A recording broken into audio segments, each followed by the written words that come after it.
Chapter 4 of A Tale of Two Cities by Charles Dickens. The Preparation. When the mail got successfully to Dover in the course of the forenoon, the head drawer at the Royal George Hotel opened the coach door as his custom was. He did it with some flourish of ceremony, for a mail journey from London in winter was an achievement to congratulate an adventurous traveler upon. By that time there was only one adventurous traveler left to be congratulated, for the two others had been set down at their respective roadside destinations. The mildewy inside of the coach, with its damp and dirty straw, its disagreeable smell, and its obscurity, was rather like a larger dog kennel. Mr. Lorry, the passenger, shaking himself out of it in chains of straw, a tangle of shaggy wrapper, flapping hat, and muddy legs, was rather like a larger sort of dog. "There will be a packet to Calais tomorrow, drawer?" "Yes, sir, if the weather holds and the wind sets tolerable fair. The tide will serve pretty nicely at about 2 in the afternoon, sir. Bed, sir?" "I shall not go to bed till night, but I want a bedroom and a barber." "And then breakfast, sir?" "Yes, sir. That way, sir, if you please. Show Concord. Gentleman's valise and hot water to Concord. Pull off gentlemen's boots in Concord. You will find a good sea-coal fire, sir. Fetch barber to Concord. Stir about there now for Concord." The Concord bedchamber being always assigned to a passenger by the mail, and passengers by the mail being always heavily wrapped up from head to foot, the room had the odd interest for the establishment of the Royal George, that although but one kind of man was seen to go into it, all kinds and varieties of men came out of it. Consequently, another drawer, and 2 porters, and several maids, and the landlady were all loitering by accident at various points of the road between the Concord and the coffee room, when a gentleman of 60, formally dressed in a brown suit of clothes, pretty well worn, but very well kept, with large cuffs and large flaps to the pockets, passed along on his way to his breakfast. The coffee room had no other occupant that forenoon than the gentleman in brown. His breakfast table was drawn before the fire, and as he sat, with its light shining on him, waiting for the meal, he sat so still that he might have been sitting for his portrait. Very orderly and methodical he looked, with a hand on each knee, and a loud watch ticking a sonorous sermon under his flapped waistcoat, as though it pitted its gravity and longevity against the levity and evanescence of the brisk fire. He had a good leg, and he was a little vain of it, for his brown stockings fitted sleek and close and were of a fine texture. His shoes and buckles, too, though plain, were trim. He wore an odd little sleek, crisp flaxen wig, setting very close to his head, which wig, it is to be presumed, was made of hair, but which looked far more as though it were spun from filaments of silk or glass. His linen, though not of a fineness in accordance with his stockings, was as white as the tops of the waves that broke upon the neighboring beach, or the specks of sail that glinted in the sunlight far at sea. A face habitually suppressed and quieted was still lighted up under the quaint wig by a pair of moist, bright eyes that it must have cost their owner, in years gone by, some pains to drill to the composed and reserved expression of Tellson's Bank. He had a healthy color in his cheeks, and his face, though lined, bore a few traces of anxiety. But perhaps the confidential bachelor clerks in Tellson's Bank were principally occupied with the cares of other people, and perhaps second-hand cares, like second-hand clothes, come easily off and on. Completing his resemblance to a man who was sitting for his portrait, Mr. Lorry dropped off to sleep. The arrival of his breakfast roused him, and he said to the drawer, as he moved his chair to it, "I wish accommodation prepared for a young lady who may come here at any time today. She may ask for Mr. Jarvis Lorry, or she may only ask for a gentleman from Tellson's Bank. Please to let me know." "Yes, sir. Tellson's Bank in London, sir?" "Yes." "Yes, sir. We have oftentimes the honour to entertain your gentlemen in their travelling backwards and forwards betwixt London and Paris, sir. A vast deal of travelling, sir, in Tellson and Company's house. Yes, we are quite a French house, as well as an English one. Yes, sir. Not much in the habit of such travelling yourself, I think, sir.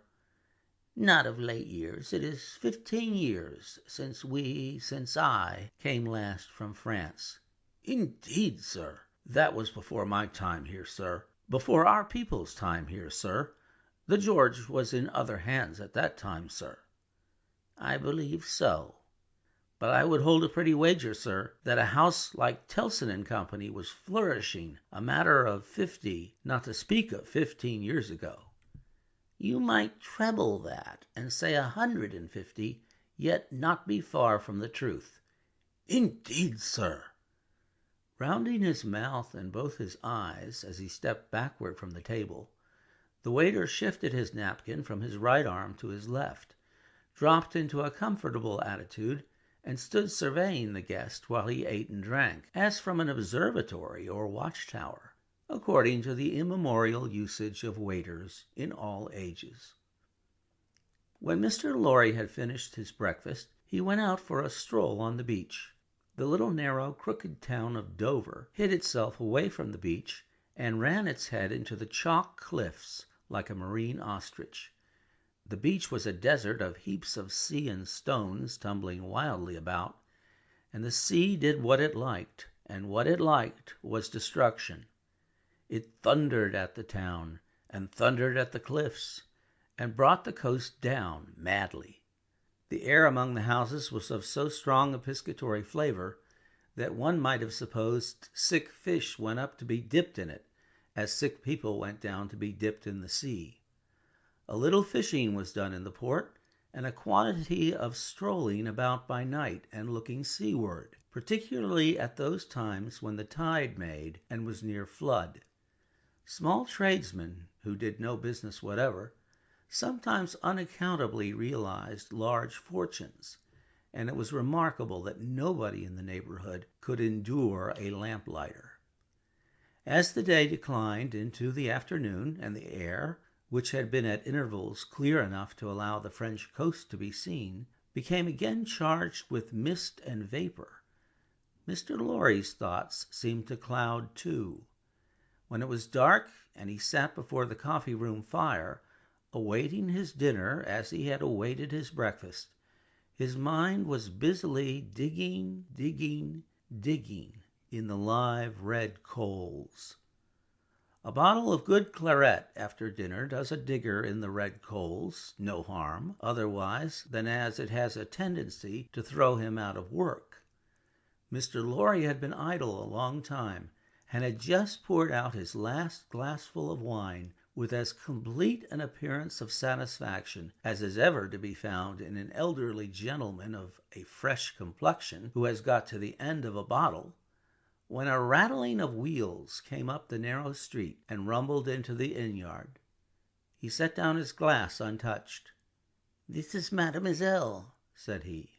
In a very few minutes the waiter came in to announce that Miss Manette had arrived from London, and would be happy to see the gentleman from Tellson's. "So soon?" Miss Manette had taken some refreshment on the road and required none then, and was extremely anxious to see the gentleman from Tellson's immediately, if it suited his pleasure and convenience. The gentleman from Tellson's had nothing left for it but to empty his glass with an air of stolid desperation, settle his odd little flaxen wig at the ears, and follow the waiter to Miss Manette's apartment. It was a large, dark room, furnished in a funereal manner with black horsehair, and loaded with heavy dark tables. These had been oiled and oiled until the two tall candles on the table in the middle of the room were gloomily reflected on every leaf, as if they were buried in deep graves of black mahogany, and no light to speak of could be expected from them until they were dug out. The obscurity was so difficult to penetrate that Mr. Lorry, picking his way over the well-worn Turkey carpet, supposed Miss Manette to be, for the moment, in some adjacent room, until, having got past the two tall candles, he saw standing to receive him by the table between them and the fire a young lady of not more than 17, in a riding cloak and still holding her straw traveling hat by its ribbon in her hand. As his eyes rested on a short, slight, pretty figure, a quantity of golden hair, a pair of blue eyes that met his own with an inquiring look, and a forehead with a singular capacity, remembering how young and smooth it was, of rifting and knitting itself into an expression that was not quite one of perplexity or wonder or alarm, or merely of a bright fixed attention, though it included all the four expressions. As his eyes rested on these things, a sudden vivid likeness passed before him of a child whom he had held in his arms on the passage across that very channel, one cold time when the hail drifted heavily and the sea ran high. The likeness passed away like a breath along the surface of the gaunt pier glass behind her, on the frame of which a hospital procession of Negro cupids, several headless and all cripples, were offering black baskets of Dead Sea fruit to black divinities of the feminine gender, and he made his formal bow to Miss Manette. "Pray take a seat, sir," in a very clear and pleasant young voice, a little foreign in its accent, but a very little indeed. "I kiss your hand, miss," said Mr. Lorry, with the manners of an earlier date, as he made his formal bow again and took his seat. "I received a letter from the bank, sir, yesterday, informing me that some intelligence or discovery—" "The word is not material, miss. Either word will do." "Respecting the small property of my poor father, whom I never saw, so long dead." Mr. Lorry moved in his chair and cast a troubled look towards the hospital procession of Negro cupids, as if they had any help for anybody in their absurd baskets. "Rendered it necessary that I should go to Paris, there to communicate with a gentleman of the bank, so good as to be dispatched to Paris for the purpose. Myself." "As I was prepared to hear, sir." She curtsied to him (young ladies made curtsies in those days), with a pretty desire to convey to him that she felt how much older and wiser he was than she. He made her another bow. "I replied to the bank, sir, that as it was considered necessary by those who know, and who are so kind as to advise me, that I should go to France, and that as I am an orphan and have no friend who could go with me, I should esteem it highly if I might be permitted to place myself during the journey under that worthy gentleman's protection. The gentleman had left London, but I think a messenger was sent after him to beg the favor of his waiting for me here." "I was happy," said Mr. Lorry, "to be entrusted with the charge. I shall be more happy to execute it." "Sir, I thank you indeed. I thank you very gratefully. It was told me by the bank that the gentleman would explain to me the details of the business, and that I must prepare myself to find them of a surprising nature. I have done my best to prepare myself, and I naturally have a strong and eager interest to know what they are." "Naturally," said Mr. Lorry. "Yes, After a pause, he added, again settling the crisp flaxen wig at the ears, "It is very difficult to begin." He did not begin, but in his indecision met her glance. The young forehead lifted itself into that singular expression, but it was pretty and characteristic besides being singular, and she raised her hand as if with an involuntary action she caught at or stayed some passing shadow. "Are you quite a stranger to me, sir?" "Am I not?" Mr. Lorry opened his hands and extended them outward with an argumentative smile. Between the eyebrows and just over the little feminine nose, the line of which was as delicate and fine as it was possible to be, the expression deepened itself as she took her seat thoughtfully in the chair by which she had hitherto remained standing. He watched her as he mused, and the moment she raised her eyes again, went on. "In your adopted country, I presume, I cannot do better than address you as a young English lady, Miss Manette?" "If you please, sir." "Miss Manette, I am a man of business. I have a business charge to acquit myself of. In your reception of it, don't heed me any more than if I was a speaking machine. Truly, I am not much else. I will, with your leave, relate to you, miss, the story of one of our customers." "Story?" He seemed wilfully to mistake the word she had repeated, when he added in a hurry, "Yes, customers. In the banking business we usually call our connection our customers. He was a French gentleman, a scientific gentleman, a man of great acquirements, a doctor." "Not of Beauvais?" "Why, yes, of Beauvais, like Monsieur Manette, your father. The gentleman was of Beauvais, like Monsieur Manette, your father. The gentleman was of repute in Paris. I had the honor of knowing him there. Our relations were business relations, but confidential. I was at that time in our French house, and had been, 20 years." "At that time? I may ask at what time, sir?" "I speak, miss, of 20 years ago. He married an English lady, and I was one of the trustees. His affairs, like the affairs of many other French gentlemen and French families, were entirely in Tellson's hands. In a similar way I am, or I have been, trustee of one kind or other for scores of our customers. These are mere business relations, miss. There is no friendship in them, no particular interest, nothing like sentiment. I have passed from one to another in the course of my business life, just as I pass from one of our customers to another in the course of my business day. In short, I have no feelings. I am a mere machine. To go on, but this is my father's story, sir, and I begin to think," the curiously roughened forehead was very intent upon him, "that when I was left an orphan through my mother surviving my father only 2 years, it was you who brought me to England. I am almost sure it was you." Mr. Lorry took the hesitating little hand that confidingly advanced to take his, and he put it with some ceremony to his lips. He then conducted the young lady straightway to her chair again, and, holding the chair back with his left hand, and using his right by turns to rub his chin, pull his wig at the ears, or point what he said, stood looking down into her face while she sat looking up into his.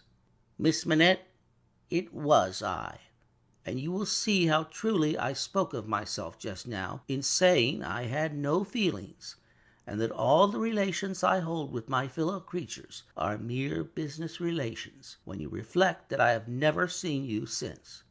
No, you have been the ward of Tellson's house since, and I have been busy with the other business of Tellson's house since. Feelings! I have no time for them, no chance of them. I passed my whole life, miss, in turning an immense pecuniary mangle."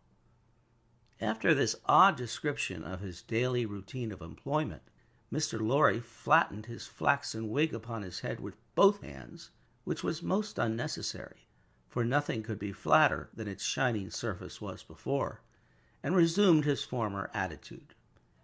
"So far, miss, as you have remarked, this is the story of your regretted father. Now comes the difference. If your father had not died when he did— Don't be frightened. How you start!" She did, indeed, start, and she caught his wrist with both her hands. "Pray," said Mr. Lorry in a soothing tone, bringing his left hand from the back of the chair to lay it on the supplicatory fingers that clasped him in so violent a tremble, "pray control your agitation. A matter of business. As I was saying—" Her look so discomposed him that he stopped, wandered, and began anew. "As I was saying, if Monsieur Manette had not died, if he had suddenly and silently disappeared, if he had been spirited away, if it had not been difficult to guess to what dreadful place, though no art could trace him, if he had an enemy and some compatriot who could exercise a privilege that I in my own time have known the boldest people afraid to speak of in a whisper across the water there. For instance, the privilege of filling up blank forms for the consignment of anyone to the oblivion of a prison for any length of time.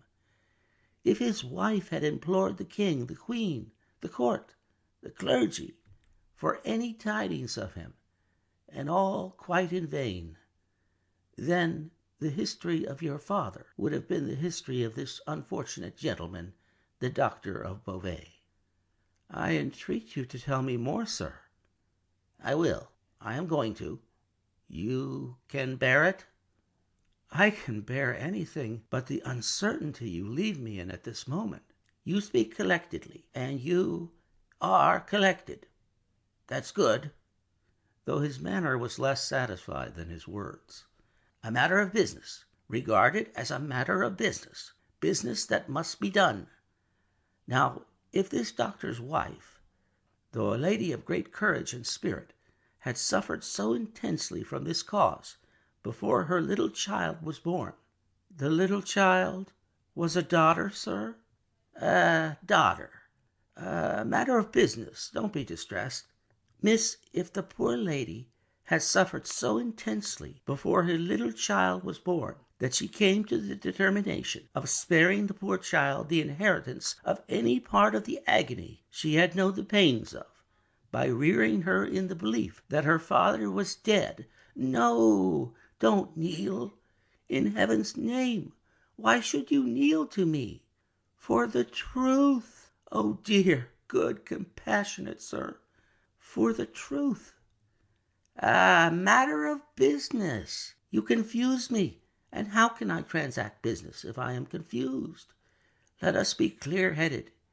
If you could kindly mention now, for instance, what 9 times 9 are, or how many shillings in 20 guineas, it would be so encouraging.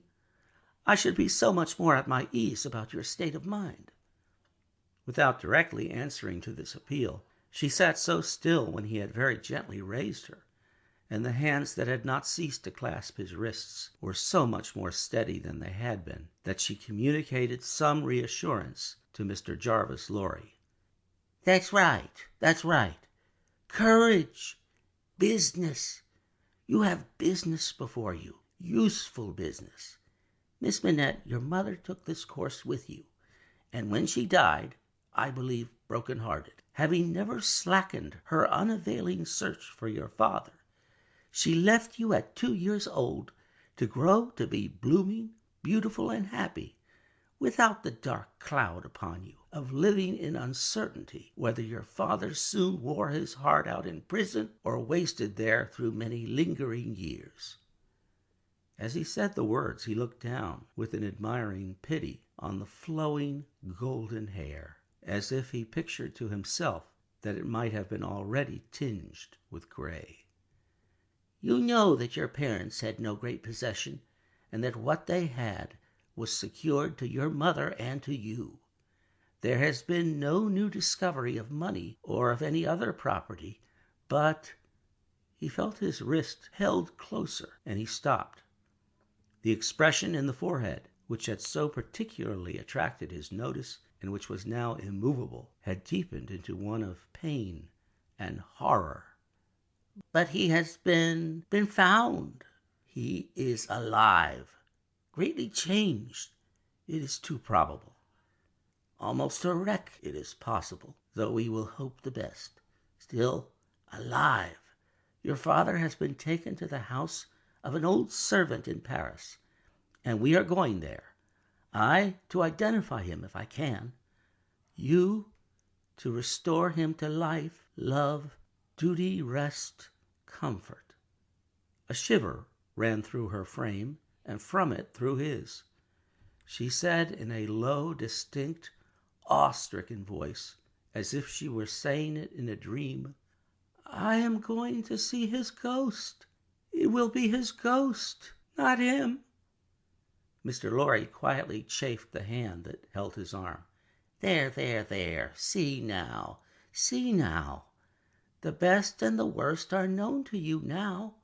You are well on your way to the poor wronged gentleman, and with a fair sea voyage and a fair land journey, you will soon be at his dear side."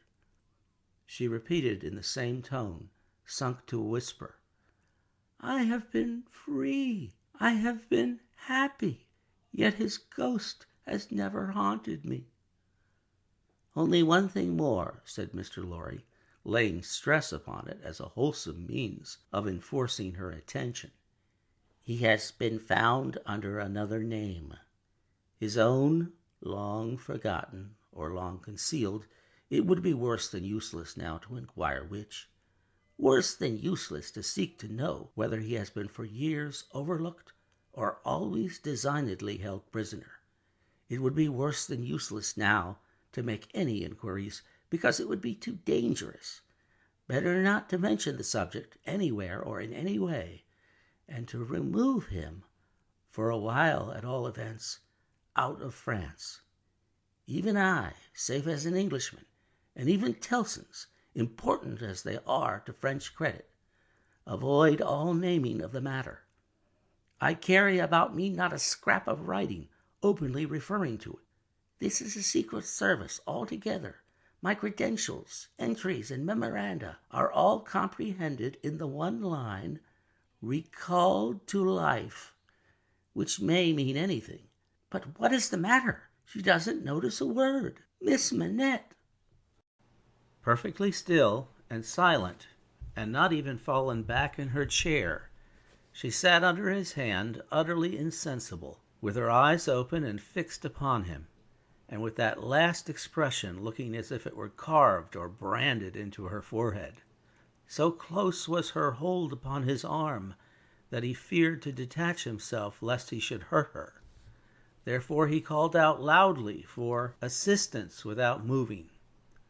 A wild-looking woman, whom even in his agitation Mr. Lorry observed to be all of red color, and to have red hair, and to be dressed in some extraordinary tight-fitting fashion, and to have on her head a most wonderful bonnet like a grenadier wooden measure, and good measure too, or a great Stilton cheese, came running into the room in advance of the inn-servants, and soon settled the question of his detachment from the poor young lady by laying a brawny hand upon his chest and sending him flying back against the nearest wall.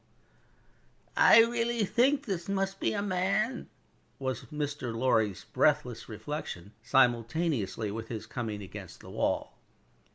"Why, look at you all," bawled his figure, addressing the inn-servants.